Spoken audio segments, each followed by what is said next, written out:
బెంబేలెత్తిస్తోంది. జుమ్మంటూ దూసుకెళ్లిన invisible currency ఒక్కసారిగా down అయింది. 2 రోజుల్లో ఏకంగా 11 లక్షలు నష్టపోయి లేటెస్ట్ గా పెట్టుబడులు పెట్టిన వారికి హార్ట్ అటాక్ వచ్చేలా చేస్తోంది. షార్ట్ టర్మ్ ఇన్వెస్టర్లతో పాటు క్రిప్టో మార్కెట్లకు షాక్ వేవ్స్ పంపింది bit coin. Bit coin sudden గా ఎందుకు డౌన్ అయింది? $1,00,000 మార్క్ నుంచి ఎందుకు పడిపోయింది? బిట్ కాయిన్ డౌన్ ఫాల్ కు ఫెడ్ కు లింక్ ఏమిటి? ఈ పతనం స్వల్పకాలమా లేక ఇంకా తగ్గుతుందా?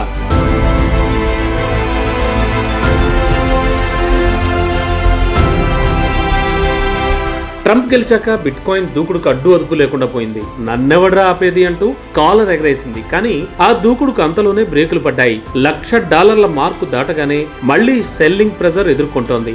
అమెరికా మార్కెట్లలో ఒక్క రోజులో డాలర్తో పోల్చితే 7% పతనమైంది. బిట్ కాయిన్ ఒక్కటే కాదు, మిగిలిన క్రిప్టోలన్నింటిది కూడా నేల చూపే. ఎథీరియం 11.3, డోజ్ కాయిన్ 20% పతనమై మదుపరులకు రక్త కన్నీరు చూపిస్తున్నాయి. 2 రోజుల క్రితం bit coin $108,000 all time high touch చేసింది. కానీ 48 గంటల్లో $13,000 పడిపోయింది. అంటే మన కరెన్సీలో అక్షరాల 11,10,000 పడిపోయిందన్నమాట. ఇంకా పెరుగుద్ది అని అప్పులు తెచ్చి మరి ఎగ్గేసుకుని బిట్ కాయిన్ కొనేసిన వాళ్ళ గుండెలు ఇప్పుడు లబ్డబ్ అని కాకుండా బిట్ అని కొట్టుకుంటున్నాయి. బిట్ కాయిన్ ఈ స్థాయిలో పడిపోవడానికి ప్రధాన కారణం ప్రాఫిట్ బుకింగ్ అని చెప్తున్నారు. రేట్ రికార్డు స్థాయికి చేరడంతో దీర్ఘకాల మదుపర్లు అమ్మకాలకు దిగుతున్నారు. ట్రంప్ అధికారంలోకి రాగానే బిట్ కాయిన్ భారీగా పెరిగింది.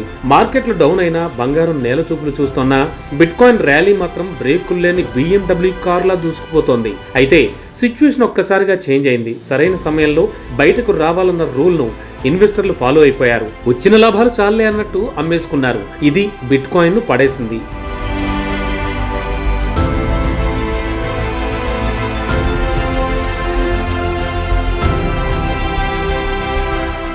ఈ ఏడాది అక్టోబర్ 20న బిట్ కాయిన్ $68,153గా ఉంది. డిసెంబర్ 15 నాటికి అది $108,000 చేరుకుంది. అంటే దాదాపు $40,000 కేవలం 2 నెలల్లో పెరిగిపోయింది. మన రూపాయల్లో అయితే 2 నెలల్లో ఒక్కో బిట్ కాయిన్ $34 లక్షల పెరిగింది. అంత పెరగడమే ఇప్పుడు విరుగుడుకు కారణమైంది. బిట్ కాయిన్ ఎక్స్చేంజ్ ఫండ్స్ లోకి 15 రోజులుగా ఇన్కమింగ్స్ తప్ప అవుట్ గోయింగ్స్ లేవు. అయితే ఒక్క రోజులోనే $68 కోట్ల ఇన్వెస్టర్లు వెనక్కి తీసుకున్నారు.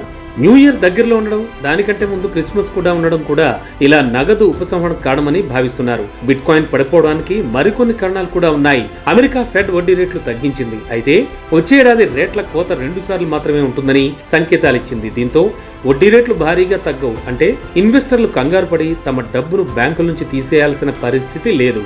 బాండ్ రాబడులు కూడా కాస్త బాగానే ఉండనున్నాయి. ఇటు డాలర్ కూడా పుంజుకుంటోంది. దీంతో బిట్ కాయిన్ స్పీడ్ కు బ్రేకులు పడ్డాయి.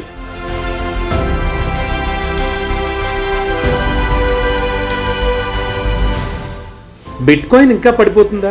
మళ్లీ పుంజుకునే అవకాశాలే లేవా? ఇప్పుడు పెట్టుబడి పెట్టడం సరైన నిర్ణయమేనా? బిట్ కాయిన్ కాస్త కరెక్షన్ స్టేజ్ లోనే ఉన్నా మరీ టెన్షన్ పడాల్సిన పనే లేదని నిపుణులు సూచిస్తున్నారు. క్రిస్మస్ కారణంగా కొంత అమ్మకాల ఒత్తిడి పెరిగిందని చెబుతున్నారు. మరికొన్ని రోజులు కాస్త అటు ఇటుగానే ఉంటుందని, ఆ తర్వాత మళ్లీ పుంజుకుంటుందని అంచనా వేస్తున్నారు. షార్ట్ టర్మ్ లో అయితే జాగ్రత్తగానే ఉండాలని హెచ్చరిస్తున్నారు. అంటే ఇప్పటికిప్పుడు పూర్తిగా కొలాప్స్ అవుతుందని మాత్రం కాదు. అయితే కాస్త జాగ్రత్తగా ఉండాల్సిందే.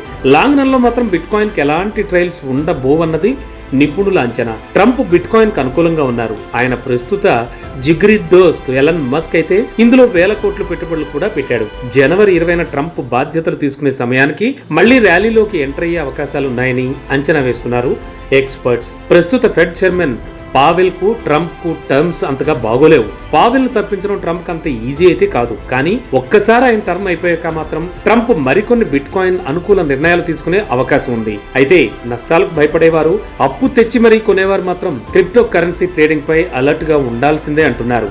అలాంటి వారు అసలు క్రిప్టోకి ఎంత దూరంగా ఉంటే అంత మంచిది. పైగా మన దేశం క్రిప్టోను గుర్తించలేదు, కానీ దాని లాభాలపై మాత్రం భారీగానే పన్నులు వేస్తోంది.